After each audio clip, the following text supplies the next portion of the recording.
बिहार के सियासी गलियारे में इन दिनों एक नाम बहुत चर्चा में है और वो नाम है पुष्पम प्रिया चौधरी का।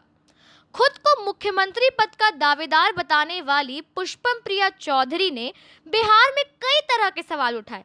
रोजगार की बात की, उद्योगों की बात की, एजुकेशन सिस्टम पर भी सवाल उठाए। पुष्पम की पार्टी का नारा है जन गण सबका शासन। उनका कहना है कि वह राज्य के विकास के लिए सकारात्मक राजनीति करेंगी और बिहार की मुख्यमंत्री बनने पर अगले 10 वर्षों में बिहार को देश का सबसे विकसित राज्य बना देंगी। बतौर पुष्पम 2030 तक बिहार को यूरोपीय देशों के बराबर बना दिया जाएगा। उनका कहना है कि बिहार को बेहतर की जरूरत है और बेहतरी संभव है। इसमें कोई शक नहीं है कि अपने अंग्रेजी नुमा हिंदी के एसेंट से उन्होंने एक खास वर्ग के लोगों में अपनी जगह बना ली है। लेकिन मूल रूप से सवाल यहाँ यह उठता है, क्या दूसरी पार्टियों को सवालों के कटघरे में खड़ा कर देने मात्र से आपको लोग पसंद करने लगेंगे या आप सही हो जाएंगी?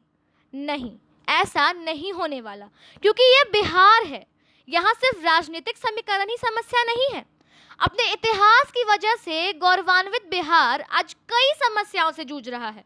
यहाँ जातीय समीकरण के आधार पर वोट बैंक की राजनीति होती है। भौगोलिक रूप से देखा जाए तो एक बड़ा क्षेत्रफल होने के बावजूद यहाँ उद्योगों को लगाने के लिए आधारभूत चीजें नहीं मौजूद हैं। हाल ही में पुष्पम प्रिया ने नीतीश कुमार पर एजुकेशन सिस्टम को लेकर सवाल उठाया। ठीक है, सवाल तो बनता है क्योंकि बिहार लिटरेसी रेट में सबसे पीछे खड़ा है।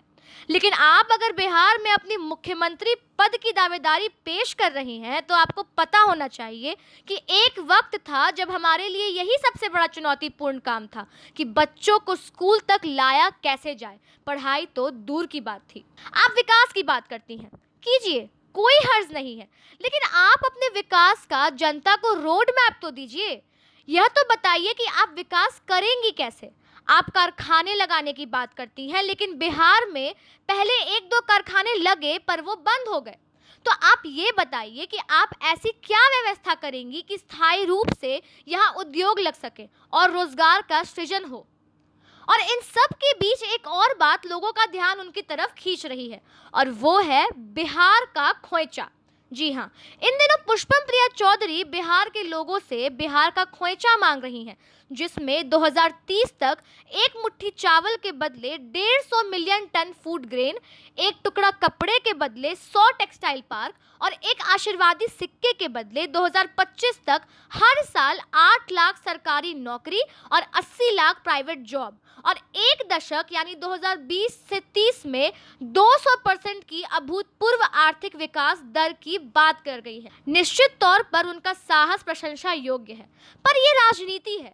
यहाँ आपको लोगों से जुड़ने के साथ ही अलग दिखने के लिए अंग्रेजी नुमा एसेंट वाली हिंदी की नहीं, मूलभूत समस्याओं के निष्पादन की बात करनी होगी। युवा है तो जोश उत्साहवर्धक है, लेकिन इसके साथ ही बिहार की जनता को अपनी नापी तौली स्ट्रैटेजी भी बतानी होगी, क्योंकि ये बिहार है और बिहारी जनता जुगाड़ तो आज़ादी के पहले से करती आ रही है। अब परमानेंट सॉल्यूशन की आशा जताती है।